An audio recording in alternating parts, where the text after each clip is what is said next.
Olá, eu sou a Leca Rocha, atriz, e interpreto o seu caso virtual de relacionamento bizarro aqui.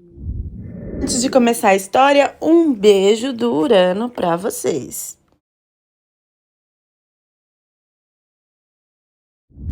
Lilian, idade 23 anos. A primeira informação que eu preciso passar para vocês aqui é que eu sou filha de libanês. Isso muda todo o rumo da história. Só daqui a gente já consegue entender as mazelas do que chega mais para frente. Por quê? Eu sendo filha de um homem libanês, eu tenho a cidadania libanesa. Mas caso a minha mãe fosse libanesa, eu fosse filha só de uma mulher libanesa, eu não teria essa cidadania. Assim como se um homem fosse traído, ele pode se vingar da mulher da forma que ele quiser, diferente de uma mulher que, se quiser trair, com certeza vai ser morta, presa. O meu pai veio do Líbano para o Brasil de uma forma meio que fugida, pelas coisas que ele já tinha aprontado lá. Para vocês entenderem, a minha mãe é brasileira, eles se conheceram aqui no Brasil. E eu vou tentar explicar um pouco desse contexto, porque faz ligação com o que vai acontecer comigo mais pra frente. Então, assim, lá no Líbano, para quem não conhece, existe toda essa abertura de festa, de balada. Se você for, né, se você viajar e for para lá, você vai perceber que é muito parecido com o que a gente tem no Brasil ou em outros países. Você olha aqui e fala, ah, é um lugar moderno, tem homens e mulheres se divertindo. Só que na hora de medir essa liberdade, as coisas mudam. Por exemplo, o meu pai, ele tinha um grupo de amigos e eles faziam o que eles queriam com as meninas. Muitas vão na polícia e nada acontece. E esse foi um dos casos que aconteceu com meu pai. Tinha uma menina simplesmente andando na rua e já era hora bem tarde da noite. E isso foi o suficiente para eles terem na cabeça de que eles poderiam fazer o que eles quisessem com essa menina. Eles tiveram a ideia de usar essa menina por ela estar sozinha à noite e isso não ser certo. E depois de fazer o que eles queriam com ela, ainda deixaram claro que se eles fossem o irmão dela, aí sim que ela apanharia por estar esse horário fora de casa. Nem o meu pai, nem os caras que fizeram barbaridades com a garota foram presos. Mas a família da garota começou a se criar uma rincha muito grande com a família da garota, não é para menos. Por isso, a família do meu pai resolveu mandar ele para outro país, até para crescer os negócios que eles já tinham dentro do Líbano. Ele começou a desenvolver uma empresa aqui de tapetes e logo na primeira semana ele já conheceu a minha mãe, mas não para namorar, para trabalhar. Ele contratou a minha mãe como faxineira do lugar onde ficariam os tapetes e não se teve interesse de primeira não, era totalmente profissional. Ele começou a olhar a minha mãe com outros olhos e a minha mãe descreve de que ele olhava comendo mesmo com os olhos de cima para baixo. Ele deixava bem claro e bem direcionado que era uma coisa totalmente casual, só para usar ela mesmo, isso só no falar e nos olhares dentro do trabalho. E um dia a minha mãe resolveu se render a todo esse fogo que ele trocava em olhares com ela, ou da forma que ele falava, ou elogiava. Ficava muito claro que ele não queria nada sério com ela e só se divertia, assim como todas as garotas que ele se conectava aqui no Brasil. A família dele lá no Líbano ficava no pé e deixava muito claro de que quando ele estivesse financeiramente bem no Brasil, ele iria trazer uma libanesa para o Brasil para casar dentro da religião e dentro de tudo que eles acreditavam. Não se havia possibilidade dele casar com uma estrangeira de jeito nenhum. Só que nessas relações que ele tinha com a minha mãe, ele não encapava o periquito. E o pior, falava para ela que depois de fazer tudo, era só ela ficar de pé fazer lá o número 1 e deixar escorrer, lavar, que nada ia acontecer. Que ele estava há anos se relacionando desse jeito e nunca ninguém tinha engravidado. Então ela não ia ser a primeira, né? A minha mãe aceitou se atracar com ele das primeiras vezes, porque ela tinha medo de que ele mandasse ela embora e era um trabalho que ela precisava muito, porque ela estava sozinha naquele momento e não tinha como se manter. Mas depois ela começou a gostar dele, o que não mudou nada, porque o interesse dele era só carnal. Em 3 meses deles nessa relação, a minha mãe engravidou de mim. E quando ela foi contar pra ele, ele falou que não acreditava que o filho era dele, porque ele nunca tinha feito nada dentro. E a minha mãe desesperada, porque o emprego dela era para ela sobreviver e não viver, porque ela não ganhava o suficiente, e agora grávida ela não saberia o que fazer. Ele começou a colocar um monte de obstáculo, falar que a família dele não aceitaria, que ele não ia ajudar até o neném nascesse para fazer o DNA, para saber se era dele ou não. A minha mãe começou a ficar desesperada com tudo isso. Ela disse que orou uns 3, 4 dias. E aí ele voltou meio que arrependido, falando que ia tentar conversar com a família dele para ver o que ia resolver. Nessa que ele foi conversar com a família dele, que ele achou que a família ia ficar do lado e do lado dele, né? Enfim. Ele se deu mal, porque a família exigiu que ele casasse com a minha mãe, porque ninguém ia ter um filho fora do casamento, que não era certo, porque era parte da família já e que não sei o quê. E nessa que ele achou que ia ter uma ajuda para fugir da responsabilidade, na verdade ele foi pressionado a abraçar a responsabilidade. Quando eu nasci, ele já nem precisou fazer o teste de DNA, porque eu nasci a cara dele. Ele mandou a minha primeira foto para a família dele lá no Líbano e todo mundo ria da cara dele, falando que ele não precisava gastar dinheiro com teste de DNA. O casamento com a minha mãe não foi um dos melhores porque ele não parou de procurar outras mulheres. E a minha mãe meio que começou a não se preocupar com isso, apesar de estar muito magoada e jogada de lado, porque ele era um cara que dava tudo pra ela e dava tudo pra mim, não deixava faltar nada pra família, apesar dos galhos que ele tinha, uma em cada esquina. Eu fui direcionada, mesmo no Brasil, a seguir toda a cultura do Líbano. E não só isso, os amigos dele, que tinha feito aquela confusão toda lá, ele sempre manteve contato. Eram pessoas que ele queria ter por perto. E um desses amigos também trabalhava nesse ramo de tapete e se dava muito bem lá no Líbano.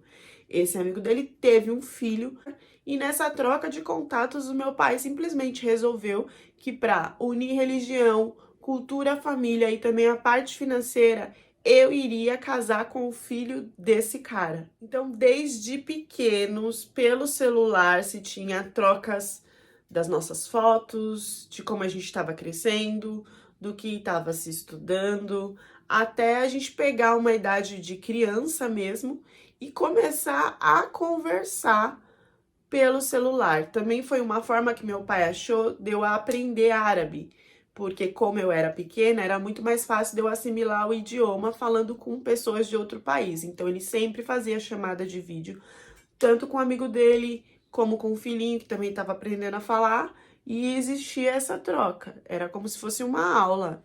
Eu tinha praticamente que um amiguinho virtual.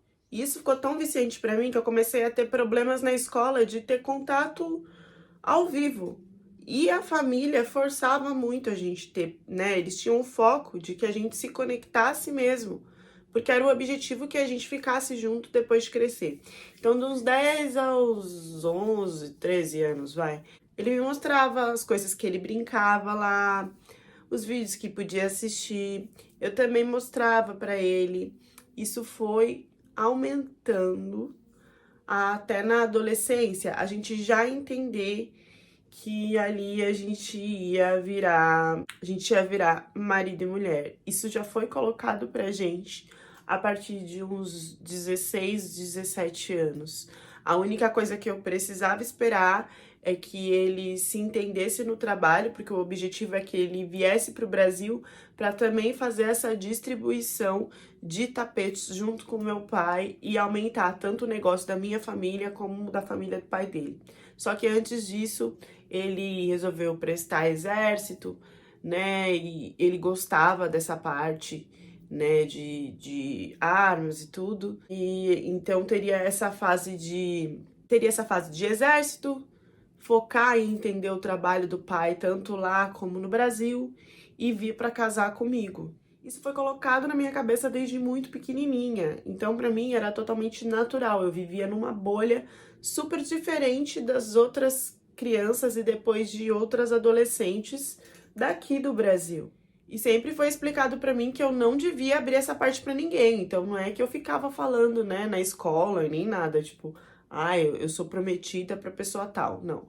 Isso era uma coisa muito íntima da família, que a gente devia guardar 7 chaves. A briga aumentou entre a minha mãe e meu pai quando a minha mãe percebeu que ela estava sendo colocada de lado em todo esse trâmite de que seria eu casar com um libanês. Ela não aceitava isso, foi super difícil no começo, e aí ficou pior porque ela não estava mais tendo informações. Ela queria que o cara viesse pra cá, porque ela entendia que se teria mais controle assim. E o meu pai queria que eu fosse para o Líbano para aprender um pouco da cultura lá, casar lá e depois voltar com ele para o Brasil. A minha mãe ficou chocada porque ela tinha medo do Líbano, falava que lá não tinha segurança nenhuma e eles brigavam eternamente porque era o país dele, era a cultura dele, ele queria defender e ela não queria aceitar de jeito nenhum. Tudo isso aconteceria depois que eu fizesse os 18 anos. Eu falo que isso foi forçado porque desde pequena eu não tive escolha de não ter um contato com esse menino e mostrar que era um bom menino, primeiro como amigo e depois entender que ele seria o meu marido. E isso acabou criando, tanto na minha mente como na mente dele, que a gente já conversava online, sabendo que ali tinha um clima, que era um clima totalmente imposto e que permeou algumas camadas do tipo, ele foi pro exército e ele teve que ficar mais tempo, ele foi condecorado, e isso trazia uma distância na nossa comunicação. Então era uma coisa assim, estamos esperando, né, em nome da nossa família que a gente vai ter, do nosso amor, virou aquela coisa daquele amor sofrido que vai ter um final feliz. Isso foi construído iludidamente na minha cabeça. Quando eu conseguia falar com ele, ele não me abria o que estava passando de ruim lá, mas dava para entender que estava sendo uma experiência muito difícil para ele. E eu fui direcionada a tratar ele bem, cuidar dele com carinho, que era assim que a mulher fazia, que a mulher não batia de frente contra as situações que o homem decidisse que teria que passar, como isso do exército, que ele não precisava ter ficado tanto tempo, mas depois ele foi criando uma importância lá dentro, até mais do que esse trabalho que ele teria, né? Chegou um momento que ele até ficou em dúvida se ele ia mesmo assumir os negócios do pai, mas ele não tinha escolha, era isso que a família queria, ele não poderia fugir disso.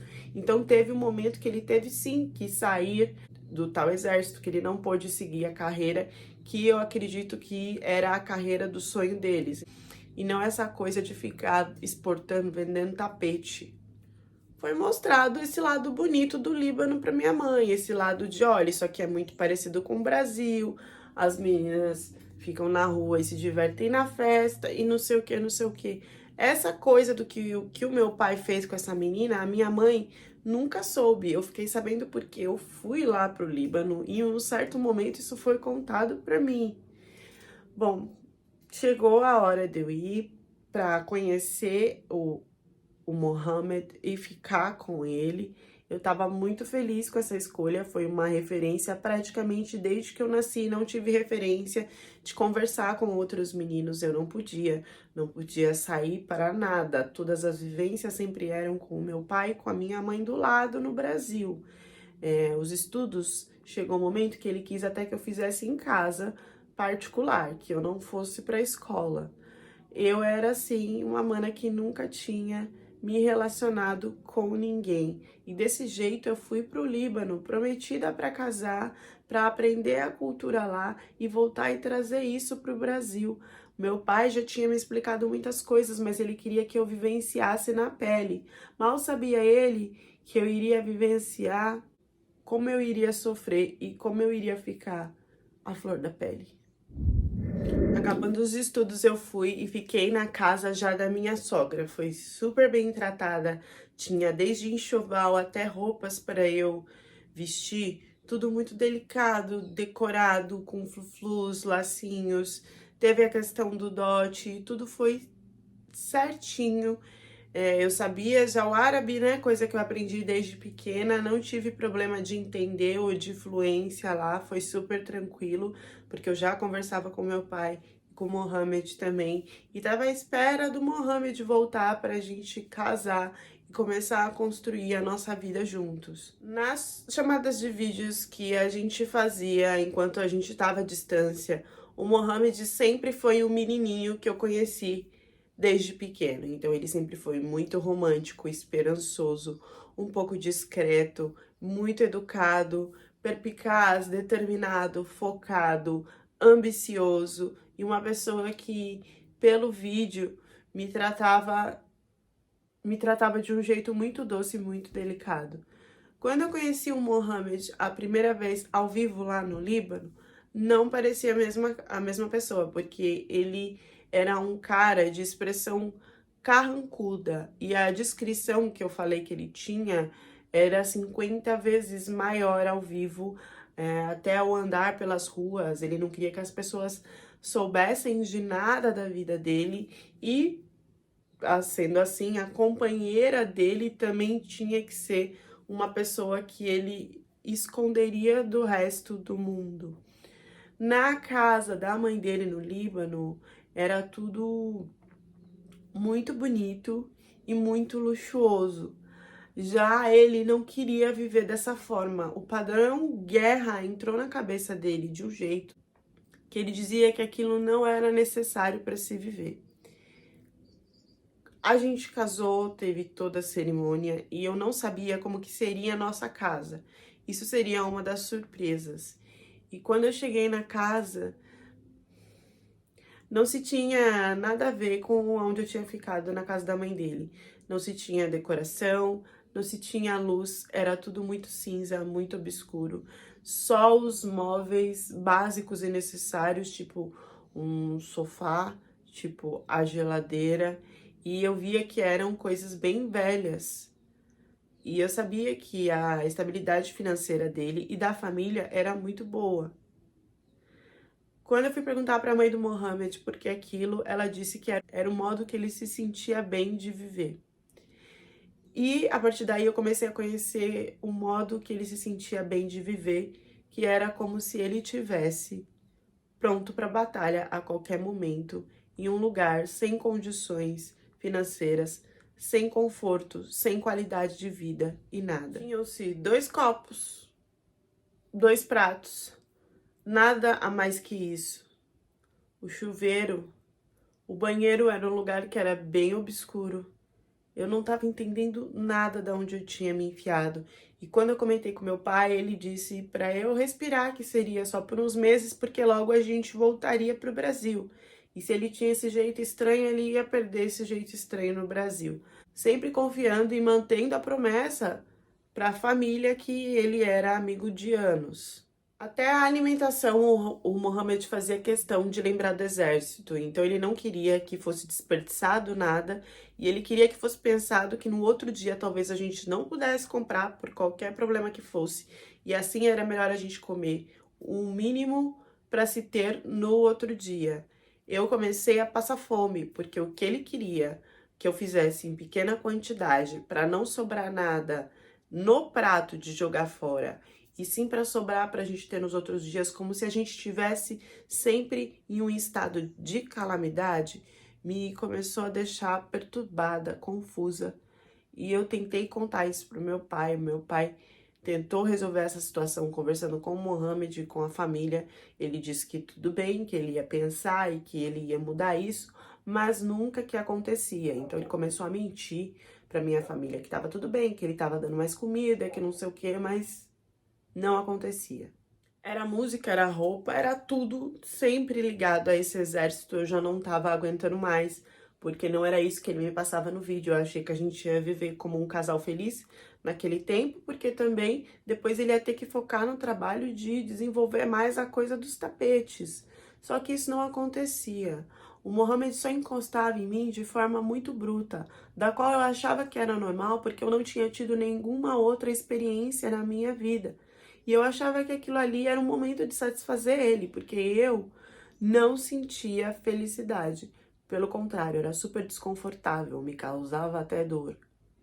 Eu fui tentar conversar como mulher e achava que eu tinha direito de colocar a minha opinião. E foi aí que veio o primeiro castigo. Ele me trancou no quarto, amarrada, e ele dizia que era com os nós daqueles que faziam no exército quando acontecia alguma coisa errada e o batalhão era todo culpado. Ele pegou meu celular e dizia que eu tinha que falar sempre de forma tranquila e feliz com a minha família, independente do que estava acontecendo. E depois desse primeiro castigo, eu não conseguia. Então, ele dava tapas.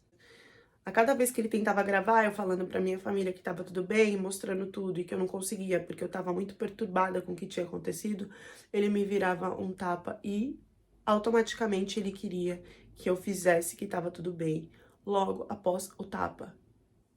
Quando eu fui conversar com a família dele sobre isso, a família não acreditou, falou que eu tava blefando, que deveria ser pesadelo, mas que eles iriam ver se isso realmente estava acontecendo. E foi o pior erro da minha vida, porque é aí que ele veio com toda a força do mundo pra cima de mim. Depois de eu falar tudo isso, logo depois, ele simplesmente pegou umas ferramentas que eu nunca tinha visto na minha vida, colocou na mesa e disse que aquilo era usado como forma de tortura no exército, e que ele tinha passado por isso, e muitos homens passavam, para entender qual era o tamanho da dor de cada ferramenta, para quando eles tivessem que utilizar com o inimigo, saber exatamente o que aquele inimigo iria sofrer e avaliar e medir o que seria feito com cada um. Eu não estava entendendo porque eu estava tendo esse tipo de aula até ele querer usar cada um em mim. Eu fazendo uma coisa certa ou não, ele começou a usar essas ferramentas de uma forma que eu não posso falar aqui para vocês. Depois disso, ele ainda fez questão de colocar alarmes na casa em horários específicos, aonde eu devia servir ele de várias formas. E quando eu desmaiava, para me acordar, ele me colocava no chuveiro, na água fria e me deixava lá por horas. Ele falava que o sofrimento e a dor traziam força e arrependimento, e eu me perguntava do que, se eu nunca tinha feito nada para ele. As desculpas e conexões de trabalho foram aumentando cada vez mais para explicar para o meu pai que ele nunca poderia voltar para o Brasil naquele momento, mas que no próximo mês ele iria. Ele também fez eu colocar o tipo de véu que tampava tudo, porque desse jeito ninguém entendia o que estava acontecendo comigo e eu tinha que responder que tinha sido uma escolha e que eu estava pronta para usar e me sentia mais segura daquela forma. Ele assistia coisas ligadas à guerra, ele se preparava, ele colocava a roupa dele, cantava uma música, chegava a marchar, fazia coisas como se ele realmente estivesse lá no exército, mas era para me maltratar com todo tipo de ferramenta que ele tinha. Ia desde objetos pontiagudos, objetos para martelar, tinha de tudo. E eu não sei da onde eu tirei força para passar por tantas experiências terríveis e não conseguir ter um grito de socorro. Não era mais possível gravar e fingir para minha família que estava tudo bem. Então ele começou a cortar o contato com meu pai. Depois de muitas tentativas, o meu pai se viu em como ter a única saída a ir atrás de mim. Até por ele tentar se conectar com a família e a família não querer explicar muito bem, mas dizer que estava tudo bem. E com a polícia era como se nada tivesse acontecido, porque assim, não se tinha nenhuma prova, então não se iria atrás, mesmo que tivesse rolando essa coisa de não conseguir se comunicar, do cara cortar totalmente o contato, até porque lá na polícia muitas mulheres que iam e contavam que os seus namorados e que seus maridos estavam fazendo barbaridades, se não tivesse ali alguma coisa muito, muito firmada, eles viravam e falavam: ah, mas do que você tá reclamando? Não tem nenhuma marca no seu corpo? Não tem nada que prove? E ia para uma coisa de diminuição, onde a mulher não tinha ajuda. Deixando claro que eu tô falando da minha experiência, da época que eu passei isso. Isso não quer dizer que sei lá quantos anos atrás ou que agora esteja totalmente assim. O trauma de ficar muito tempo naquele chuveiro frio, jogada, sem forças, sem conseguir fazer nada, para depois ele simplesmente me secar e começar a fazer tudo que ele queria comigo de novo, foi me deixando muito doente, muito aflita, com crises absurdas. Chegou uma hora que eu já não tinha mais consciência do que estava acontecendo comigo, do que viria a acontecer e para onde que eu iria, como que isso iria acabar. Sorte minha que, mesmo com todos os defeitos do mundo, o meu pai foi atrás de mim. Quanto mais o tempo passava, mais ele se especializava naquilo que ele queria fazer comigo. Até um quarto ele criou, com várias coisas que deu a entender que logo, logo eu seria colocada de ponta cabeça. Mesmo que quando eu tinha força eu confrontasse eles, saísse correndo, pedisse ajuda para alguém e tentasse sair do país, eu não iria conseguir, porque a partir do momento que o marido coloca o nome da mulher no aeroporto como proibida de sair de lá, a mulher só consegue sair com a autorização do marido. E ele já tinha me informado de que ele tinha feito isso e que eu jamais conseguiria abandonar aquele país sem ele, mesmo tendo a cidadania, e de que se eu tentasse, as coisas iriam piorar. Quando ele percebeu que o meu pai não fazia mais contato e que ali talvez meu pai estivesse chegando ou mandando alguém para que me pegasse, para entender o que estava acontecendo, ele resolveu que a gente ia sair para algum outro lugar. Ele tentou de várias vezes me retirar dali, mas eu estava num estado de que eu não tinha mais força. Só se ele me carregasse, me colocasse dentro de uma mala, não sei que ideia cabulosa que ele poderia ter, porque eu estava mesmo me arrastando e mesmo que ele me forçasse e pedisse, eu não conseguia sair dali em condições de pé.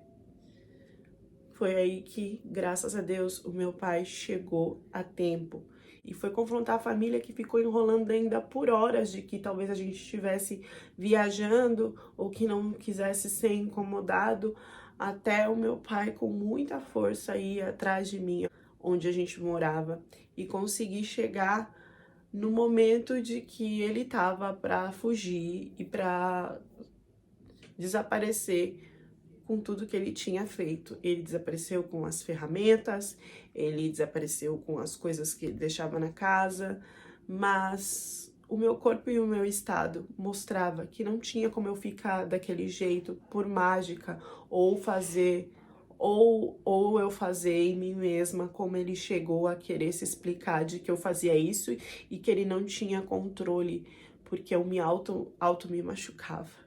Tudo de denúncia o meu pai fez, e nos primeiros momentos foram se perguntado se eu não teria traído ele ou se eu não tinha feito algo que pudesse provocar a ira dele a esse ponto, algo errado como mulher.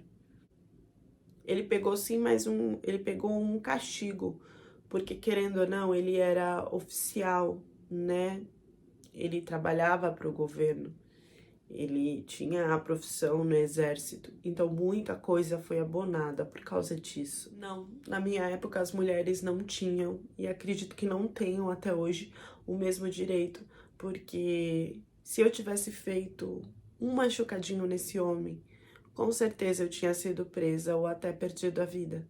Mas comigo era necessário provas, muitas provas, muitos exames, muitos questionamentos. Eu não sei se vocês sabem se isso já mudou, mas vários países como o Kuwait, enfim, vários lugares na parte da África e do Oriente, agredir uma mulher não é considerado algo para ser preso. Então, não, ele não pegou uma pena até morrer. Não foi nada parecido com isso. Foi muito pequeno perto de tudo que eu tinha vivido, na esperança de aprender uma nova cultura e ter uma família. Coisas que foram me direcionadas e que eu estaria muito bem cuidada por estar com alguém conhecido e acordado pelo meu pai. Eu me casei e as memórias e sofrimentos que eu tenho de hoje é de como se eu tivesse estado na ditadura ou em alguma guerra. Meu pai me guardou para eu ter as melhores experiências e o que eu tenho na minha mente até hoje é terror. Eu não consigo desassociar o sofrimento e a dor que me conectaram a quando eu tinha relações. E tomar banho para mim também é um martírio muito grande. Hoje o meu pai faz de tudo para que eu consiga me recuperar. A dor dele ser culpado e ter iniciado isso nunca vai sumir. Hoje no Brasil eu trabalho em ONGs, em movimentações conectadas ao direito da mulher e também participo de trabalhos mesmo à distância que se esforçam para que ocorra essa mudança não só no Líbano, mas em outros países no mundo. Nada abona a mulher nos dias de hoje de passar pelo pior só por ser mulher. Ela pode escolher o parceiro dela, ela pode ter referências de um homem que vá na igreja, ela pode escolher e aceitar o parceiro que o pai tem certeza que é a melhor coisa, que vai ser um bom homem. Não importa. Ela sendo mulher, tudo nela pode ser invadido e deflorado da pior forma. Não se existe igualdade em alguns lugares pelo mesmo feito. Isso vai diferir se você for homem ou mulher, na hora de ser preso, na hora de ser julgado, na hora de receber um salário, na hora de ter liberdade, na hora de passar por situações constrangedoras. Nesse caso, a ilusão passada pela internet por muitos anos de que se teria uma vida feliz de princesa foi feita pela própria família. Essa mulher não estava na internet procurando ninguém. Ela nasceu nessa condição. O que dizer sobre isso? O quanto se revoltar? Deixem as reflexões de vocês nos comentários e até a próxima história do canal.